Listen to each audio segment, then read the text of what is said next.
এটা নতুন ভিডিঅ'লৈ আপোনালোকক স্বাগতম জনাইছোঁ। ভিডিঅ'ত যে দেখিছে এই কথাটো আপোনালোকে বাৰু মানেনে? আজি মায়ে বনাব কলডিলৰ ভাজি আৰু তাৰ কাৰণে আদা, নহৰু, জলকীয়া, আলু, পিঁয়াজ আটাইবোৰ গোটাই লৈছে।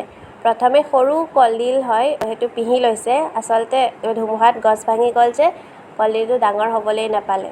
তাৰপিছত আদা নহৰুখিনি পিচি লৈছে আৰু এনেদৰে আটাইখিনি বস্তু কাটি গোটাই লৈছে। আচ্ছা, মচুৰ দাইলৰ লগত কলডিলৰ যে ৰেচিপিটো সেইটো আপোনালোকে চালে নে বাৰু? ডেছক্ৰিপশ্যনতে দিয়া আছে, যদি নাই চোৱা চাই ল'বগৈ দেই। তাৰপাছতে কেৰাহীত পাঁচফোৰণ তেল দিছে আৰু তেলখিনি পকাৰ পিছত তাত আদা, নহৰু, পিঁয়াজ, জলকীয়া সেইখিনি অলপ দেৰি ভাজি লৈছে।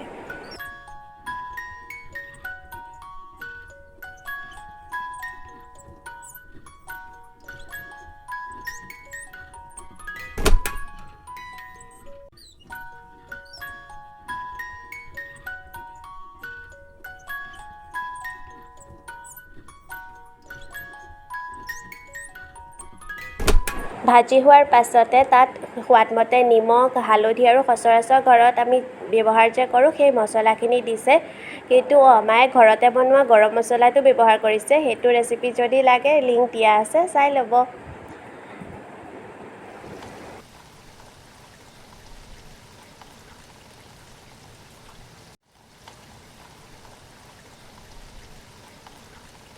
সেইখিনিও ভালকৈ ভজাৰ পিছত কাটি ৰখা আলুখিনি দিছে আৰু আলুখিনি ভজাৰ পিছত কি দিব?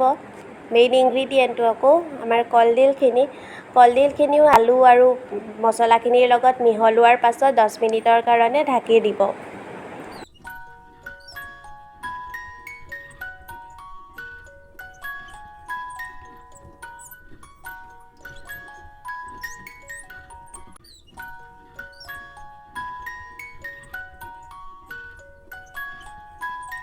ঢাকনাখন গুচাই পেলাই তাত অলপমান পানী দিছে। ভিডিঅ' কোৱালিটিৰ কাৰণে ডাঠ লাগিছে, কিন্তু ইমান বেছি ডাৰ্ক হোৱা নাই। তাৰপিছত চাওক, এয়া কলডিলৰ ভাজি ৰেডি হৈ গ'ল।